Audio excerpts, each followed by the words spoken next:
привет. Привет, как дела? Отлично.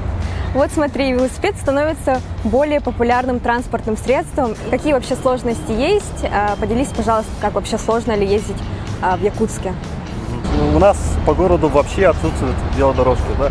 Ну, одну маленькую дорожку сделали на 203-м микрорайоне, но это всецело не охватывает у нас все улицы Якутска, да, поэтому приходится ездить по именно проезжей части, по дорогам общего пользования. Нергун, я вот собираюсь покупать себе велосипед. Расскажи, пожалуйста, про правила безопасности велосипедистов. Самое первое, это нужно соблюдать ПДД. Вот в ПДД все четко и понятно описано, да, вот с изменением в 2020 году, да, все это описали, и про них я могу рассказать по пунктам.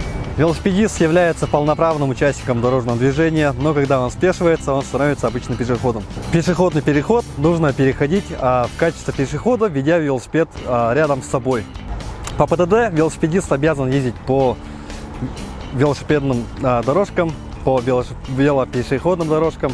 Если таких нет, он может ездить по правой стороне дороги, по обочине может ездить, да, и по тротуарам. Вот, когда вы едете прямо направо, вы обязательно должны уступить дорогу, да, всем пешеходам, которые переходят по тротуару. А когда вы едете налево, вы должны уступить всем другим транспортным средствам и пешеходам в том числе. Если мы, велосипедисты, ездим по тротуарам, да, мы не должны создавать помех для пешеходов. Нельзя ездить, не держать велосипед хотя бы одной рукой, то есть без рук, да, совершенно нельзя ездить.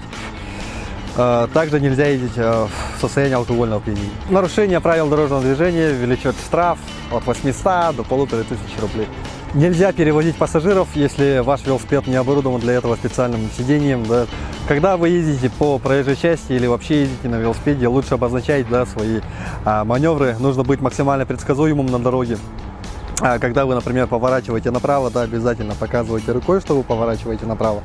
Когда налево, другой рукой, да, налево показывать. Если вы совершаете торможение, нужно выставить руку наверх, но нельзя выставлять руку наверх согнутой в локте. Это означает по ПДД, что вы поворачиваете налево. И велосипед обязательно должен быть оборудован катафотами: спереди белый, сзади красный, по бокам желтые, да, должны быть обязательно. Если вы едете в темное время суток, должны иметь ходовые огни, да, спереди тоже белый, сзади красный. И очень сильно желательно иметь светоотражающий жилет, чтобы вас было лучше заметно в темноте. По ПДД шлем не обязателен, но я сильно рекомендую иметь их на себе, так как это очень сильно обезопасит вас от дальнейших травм на всю жизнь. Нергун, спасибо большое за твои советы, лайфхаки, я обязательно буду им следовать. Всегда, пожалуйста, помните, главное ваша безопасность. А это пока. Пока.